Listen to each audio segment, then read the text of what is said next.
ఈ వీడియోలో పేర్కొన్నటువంటి విషయాలు ఉద్యోగులలో అవగాహన ఏర్పరచడం కొరకు చేసినటువంటి ఉదాహరణలు మాత్రమే.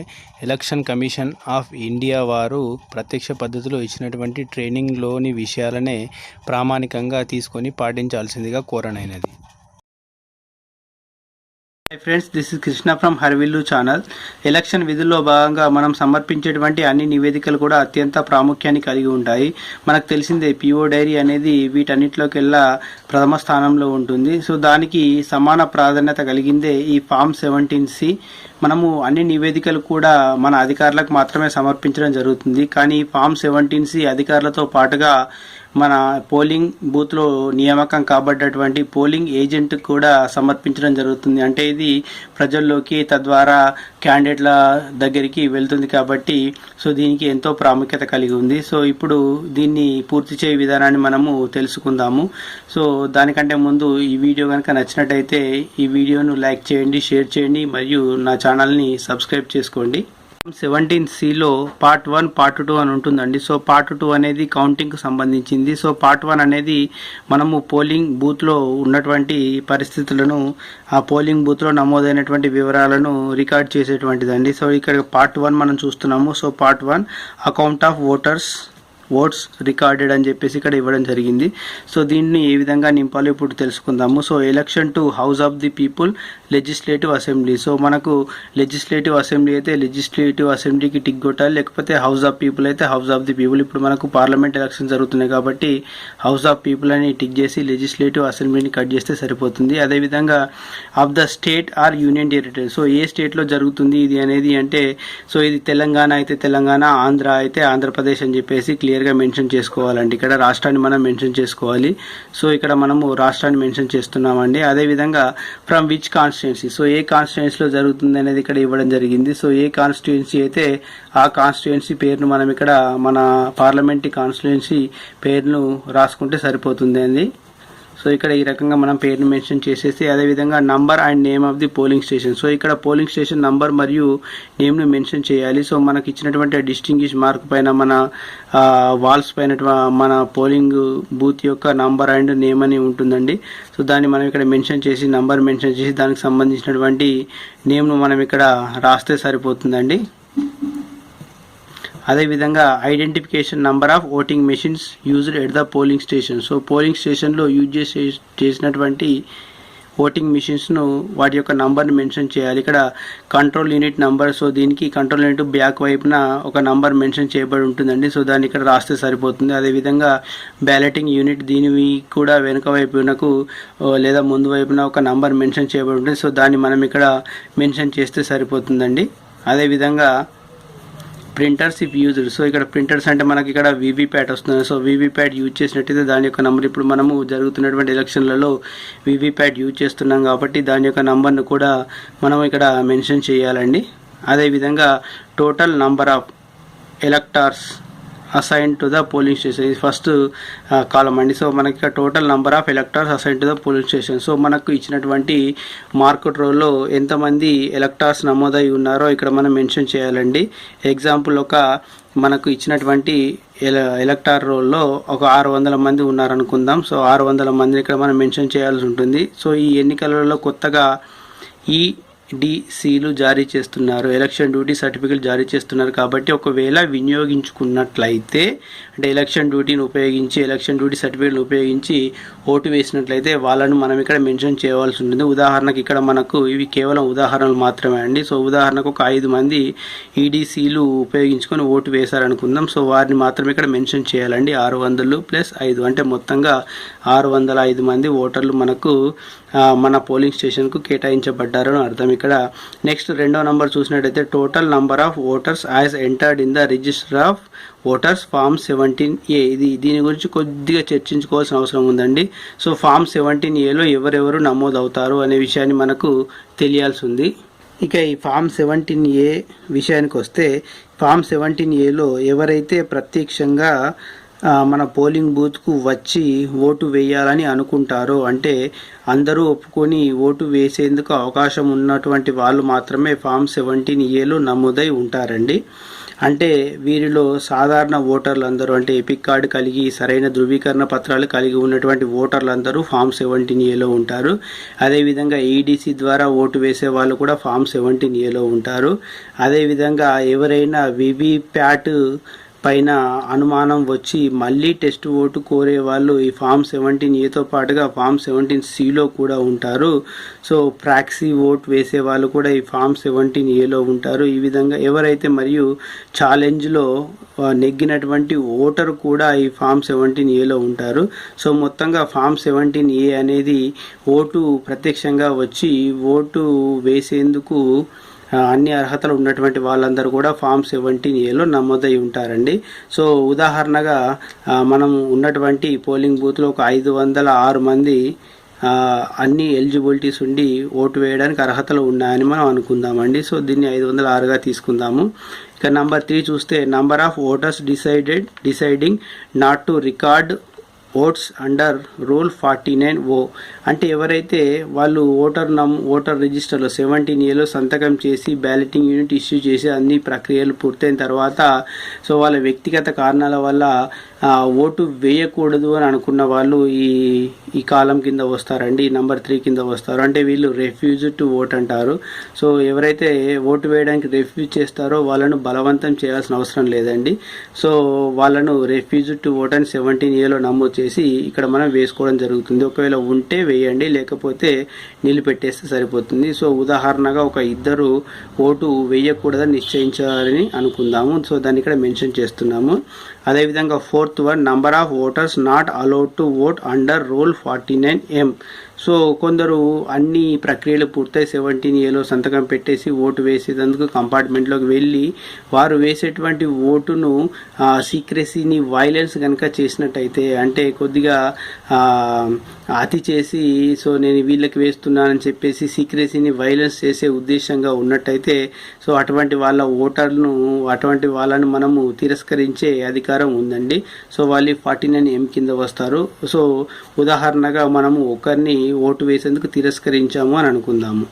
అదేవిధంగా number 5 test votes recorded under rule 49MAD required to be deducted. So ఎవరైతే 49MAD కింద వస్తారో అంటే వాళ్ళు ఓటు వేశారు, ఫామ్ 17Aలో సంతకం పెట్టేసి బ్యాలెటింగ్ ఇష్యూ జరిగి వాళ్ళు ఓటు వేయడం జరిగింది, కానీ వివిప్యాట్లో వాళ్ళకు సంబంధించినటువంటి గుర్తు రాలేదు అన్న అనుమానాన్ని వచ్చి మనకు వ్యక్తం చేయడం జరిగింది అనుకోండి. అటువంటి వాళ్ళకి సంబంధించినటువంటి సంబంధిత ప్రొఫార్మాలు పూర్తి చేసి అదేవిధంగా వాళ్ళకు సంబంధిత ఫామ్ 17Cలో వాళ్ళను నమోదు చేసి సో మరొక్కసారి ఫామ్ 17Aలో కూడా నమోదు చేసి వాళ్ళకు టెస్ట్ ఓట్ అనేది ఇవ్వడం జరుగుతుంది. అంటే ఈ పరికరాలు సరిగా పనిచేస్తున్నాయి లేదా అని పరీక్షించడానికి ఒక టెస్ట్ ఓట్ అని ఇవ్వడం జరుగుతుంది. సో ఈ సందర్భంలో ఆ పోలింగ్ బూత్లో ఉన్నటువంటి ఏజెంట్స్ అదేవిధంగా పోలింగ్ స్టాఫ్ అందరూ కూడా ఆ పోలింగ్ బూత్ కంపార్ట్మెంట్ ఏరియాలోకి వెళ్ళి అతను వేసినటువంటి ఓటును పరిశీలిస్తారు. సో అతను ఎవరికైతే వేస్తారో అదే వివిప్యాట్లో కనుక ప్రదర్శితమైతే సో అతన్ని SHOకు అప్పగించడం జరుగుతుంది. సో మొత్తానికైతే ఇతను రెండోసారి ఫామ్ 17Aలో సంతకం చేస్తాడు, రెండోసారి ఓటు వేస్తాడు. అంటే ఇతని డబుల్ ఎంట్రీ జరుగుతుంది. సో ఒకవేళ అతను కనుక ఉంటే వేయండి, లేకపోతే 0. ఒకవేళ ఒక్కరు ఉన్నారనుకుందాం. సో దానికి సంబంధించినటువంటి ఇక్కడ ఎంట్రీ చేయాల్సిందే అండి. 1 అని వేస్తాము. ఇక 1 అని వేస్తూ సో మొత్తంగా అతను ఒక్కటే క్యాండిడేట్ కాకుండా ఇంకా ఎవరైనా వచ్చినట్టయితే వాళ్ళను కూడా ఇక్కడ మనం మెన్షన్ చేయడం జరుగుతుందండి. సో మనకు ఒక్కరే వచ్చారు కాబట్టి ఒక్కరే వచ్చారని అనుకుంటే సో ఇక్కడ టోటల్ నంబర్ అని చెప్పేసి 1 వేసి సో అతని యొక్క serial number of elector in form 17A. So అతని సీరియల్ నంబరు ఎంత ఉందని చెప్పేసి వేస్తాము. ఫామ్ 17Aలో మనం ఫామ్ 17Aలో 1, 2 మెన్షన్ చేస్తుంటాం కాబట్టి 1, 2, 3, 4 అని వేసుకుంటాం కాబట్టి అతని సీరియల్ నంబర్ ఎంత ఉందని చెప్పేసి అక్కడ వేసుకోవడం జరుగుతుందండి. 100 ఉంటే 100, 50 ఉంటే 50, 52 ఉంటే 52 ఆ విధంగా మనం మెన్షన్ చేస్తూ ఉంటాము. సో ఈ విధంగా మెన్షన్ చేస్తూ అతను ఏ క్యాండిడేట్కి వేశాడు అంటే ఒక 2, 3 నలుగురు ఉన్నట్టయితే సీరియల్ నెంబర్ 1, 2, 3 అని వేస్తాము. ఒకరే ఉంటే సీరియల్ నెంబర్ 1లో సో ఏ క్యాండిడేట్కి వేయడం జరిగిందంటే పలానా ఎక్స్ క్యాండిడేట్, ఆ క్యాండిడేట్ పేరు రాసి ఎన్ని ఓట్లు అంటే ఎంతమంది ఆ విధంగా వేశారు, ఒక్కటే వేసాడు అనుకుంటున్నాం కాబట్టి ఒకటే వేటు వేయడం జరిగిందని చెప్పేసి క్లియర్గా మెన్షన్ చేస్తాము. అంటే ఈ పలాని టెస్ట్ ఓటుకు సంబంధించినటువంటి వ్యక్తి ఫామ్ 17A అదనంగా మెన్షన్ చేయబడ్డాడు. అంటే ఫామ్ 17Aలో ఒకరు ఎక్కువగా కనిపిస్తారు, అదేవిధంగా ఓటింగ్ మిషన్లో కూడా ఇతని యొక్క టెస్ట్ ఓట్ అనేది ఎక్కువగా కనిపిస్తుంది. ఇక 6th నంబర్ విషయానికి వస్తే total number of votes recorded as per voting machine. So ఇక్కడ ఓటింగ్ మిషన్లో మనం కనుక సరిగ్గా డ్యూటీ చేసినట్టయితే అంటే ఎలాంటి అవకతవకలు లేకుండా అదేవిధంగా వచ్చినటువంటి ఓటర్లు ఎవరైతే రెఫ్యూజ్ చేయబడ్డారో వాళ్ళు కాకుండా మిగతా వాళ్ళు ఎవరినైతే మనం తిరస్కరించాం వాళ్ళు కాకుండా మిగతా అందరూ ఓటు వేసినట్టయితే మన ఓటింగ్ మిషన్లో 503 ఓట్లు అంటే ఉదాహరణగా 503 ఓట్లు నమోదై ఉంటాయండి. సో ఈ 503 ఓట్లు అంటే ఇక్కడ తేడా ఎందుకు వచ్చిందంటే 506 మంది టోటల్గా మనకు ఫామ్ 17Aలో నమోదు చేయబడ్డారు ఇన్క్లూడింగ్ ఈడీసీ. సో ఇందులో ఇద్దరు వాళ్ళు ఓటు వేయడానికి నిరాకరించారు, ఒకరిని మనము ఓటు వేయడానికి నిరాకరించాము. సో 506 నుంచి 2 + 1 3 తీసేస్తే 503 ఓట్లు ఓటింగ్ మిషన్లో కనిపిస్తాయి. మరి ఈ టెస్ట్ ఓట్ ఎటు పోయిందని అనుకుంటున్నారు. సో టెస్ట్ ఓట్ అనేది 503లోనే ఉంటుంది, అంటే అదనంగా ఉంటుంది. సో ఇతను అదనంగా 17Aలో నమోదు చేయబడతాడు, అదనంగా ఓటింగ్ మిషన్లో ఇతను ఓటు కూడా ఉంటుంది. ఇక నంబర్ 7 విషయానికి వస్తే whether the total number of votes as shown against item 6 tallies with the total number of votes as shown against 2 minus number of voters deciding not to recorded as against item number 3 minus number of voters against item number 4. So ఇక్కడ ఉన్నటువంటి కాలం 2 నుండి కాలం 2 అనేది 506ను సూచిస్తుందండి. ఈ కాలం 2 నుండి 3ని minus చేయాలి, అంటే 506 minus 2 చేస్తే 504. అదేవిధంగా దీని నుంచి మళ్ళీ 4ను మైనస్ చేస్తే 504 - 1, సో 503 టాలీ అయిందా లేదా అని అడుగుతుంది. సో నిజమే 503 వచ్చిందండి. సో టాలీ అయింది కాబట్టి ఇక్కడ మనము ఎస్ అని రాస్తామండి. సో ఇక్కడ కనుక ఎస్ వచ్చినట్టయితే మనము పోలింగ్ను విజయవంతంగా పూర్తి చేసినట్టే లెక్క. నంబర్ 8 విషయానికి వస్తే number of voters whom tendered ballot paper were issued under rule 49P. So tendered ballot ఎంతమందికి ఇచ్చారు అని చెప్పేసి ఇక్కడ అడగడం జరుగుతుందండి. సో టెండర్ బ్యాలెట్ అంటే సో ఒక వ్యక్తి వచ్చి ఓటు వేసి వెళ్ళిపోయాడు. సో అదేవిధంగా అదే పేరుతోటి సరైన ఆధారాలతో మరొక వ్యక్తి వచ్చి ఇది నేనే అని నిరూపించుకున్న సందర్భంలో సో అతను కూడా ఓటు వేసేందుకు అవకాశం ఇవ్వాల్సి ఉంటుంది. కానీ అది బ్యాలెటింగ్ యూనిట్లో కాకుండా టెండర్డ్ బ్యాలెట్ పేపర్ అంటే మనకి ఇచ్చినటువంటి మనకు పేపర్ బ్యాలెట్లో అతనికి ఓటు ఇవ్వాల్సి ఉంటుందని దానికి సంబంధించినటువంటి డీటెయిల్స్ను 17Aలో కాకుండా 17Bలో మనం రాస్తాము. ఒకవేళ ఎవరైనా ఉన్నట్టయితే వేయండి. సో ఎవరు లేకపోయినట్టయితే టెండర్ బ్యాలెట్ పేపర్ ఎవరికి ఇవ్వనట్టయితే డాష్గా మెన్షన్ చేయండి. సో ఈ టెండర్ బ్యాలెట్ అకౌంట్ గురించి చూసినట్టయితే number of tender ballot papers so ఎన్ని వచ్చాయి మనం ఎన్ని వినియోగించుకున్నామని లెక్క చూపించడం జరుగుతుంది. ఇక్కడ రిసీవ్డ్ ఆఫ్ యూజ్ సో సాధారణంగా 20-30 ఇవ్వడం జరుగుతుంది. ఒక 50 ఇచ్చారు అని చెప్పేసి అనుకుంటే సో అక్కడ 50 అని రాసేసి ఫ్రమ్ నంబర్ దానిపైన నంబర్స్ ఉంటాయండి, ఆ నంబర్ ఫ్రమ్ టు మనం వేయడం జరుగుతుంది.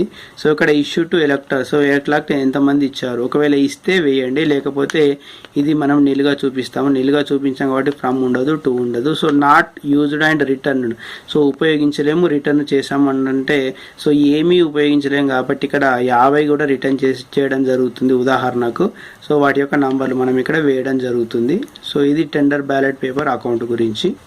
Number 10 account of paper seals. So సాధారణంగా సో దీన్ని పేపర్ సీల్ అకౌంట్ అని కూడా అంటూ ఉంటారండి. సో ఇక్కడ పేపర్ సీల్ అకౌంట్ కనుక చూసినట్టయితే paper seals applied per use so ఎన్ని పేపర్ సీల్స్ అప్లై చేయడం సాధారణంగా 3 పేపర్ సీల్స్ అంటే గ్రీన్ పేపర్ సీల్స్ అప్లై చేస్తారండి.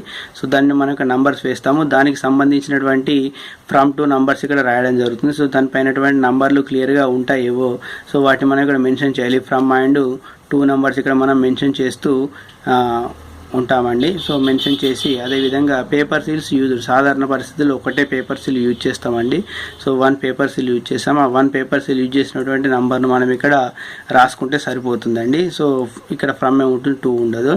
అదేవిధంగా unused paper seals return to returning officer. So ఎన్ని పేపర్ సీల్స్ మనము అన్యూజ్ చేసాము అంటే 1 యూజ్ చేసాం కాబట్టి 2 అన్యూజ్ చేసామని చెప్పేసి అర్థం. ఇక్కడ 2 అన్యూజ్ చేసామని చెప్పేసి రాసి దానికి సంబంధించినటువంటి సీరియల్ నెంబర్ను మనం ఇక్కడ మెన్షన్ చేస్తూ మనము నివేదిక ఇవ్వాల్సి ఉంటుంది. ఇక డ్యామేజ్డ్ ఏమైనా అంటే మనము పేపర్ సీల్స్ ఇన్సర్ట్ చేసే క్రమంలో ఏమైనా డ్యామేజ్ అయితే కనుక వాటిని కూడా మెన్షన్ చేయాలి. ఇక్కడ మనం అన్యూజ్డ్ కింద 2 మెన్షన్ చేసాం కాబట్టి ఇక డ్యామేజ్ ఏం లేవని చెప్పేసి రాస్తే సరిపోదు. ఉదాహరణ ఒకవేళ డ్యామేజ్ ఉంటే డ్యామేజ్డ్ అని రాయాలి.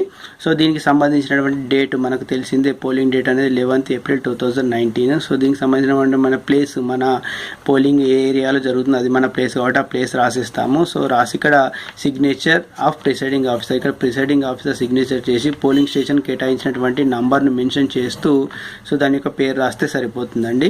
అదేవిధంగా దీనిపైన signature of polling agent, so polling agent యొక్క సిగ్నేచర్ ఎంతమంది ఉంటే అంతమంది యొక్క సిగ్నేచర్, ఒకవేళ ఎక్కువగా ఉన్నట్టయితే పక్కకు నంబర్లు వేసి కూడా వాళ్ళ యొక్క సిగ్నేచర్లు మనం తీసుకోవచ్చు అండి. వాళ్ళు ఈ విధంగా వాళ్ళకి సంబంధించినటువంటి సిగ్నేచర్లు చేస్తూ ఉంటారు. సో ఇది అండి ఫామ్ 17C సంబంధించినటువంటి నింపే విధానము. సో ఫామ్ 17C అనేది ప్రిసైడింగ్ ఆఫీసర్ డైరీ అంతటి ప్రాముఖ్యాన్ని కలిగి ఉంటుంది. ఎందుకంటే మిగతావన్నీ కూడా అందులో ఏ విధంగా జరిగింది, ఏం జరిగిందని లెక్కలు ఉంటాయి. కానీ ఇందులో మాత్రము ఓటు లెక్కలు ఉంటాయి. ఓటుకు సంబంధించిన ఎన్ని ఓట్లు పడ్డాయి, ఎన్ని ఓట్లు టెండర్డ్ బ్యాలెట్ పేపర్స్గా ఉపయోగించబడ్డాయి, ఎంతమంది తిరస్కరించారు అని వాటి గురించి ఉంటుంది కాబట్టి ఇది చాలా ప్రాముఖ్యాన్ని కలిగి ఉంటుందండి. సో ఇదండి ఫామ్ 17C Part 1కు సంబంధించినటువంటి వీడియో. సో ఇది మీకు నచ్చినట్టయితే లైక్ చేయండి, షేర్ చేయండి మరియు సబ్స్క్రైబ్ చేయడం మర్చిపోకండి.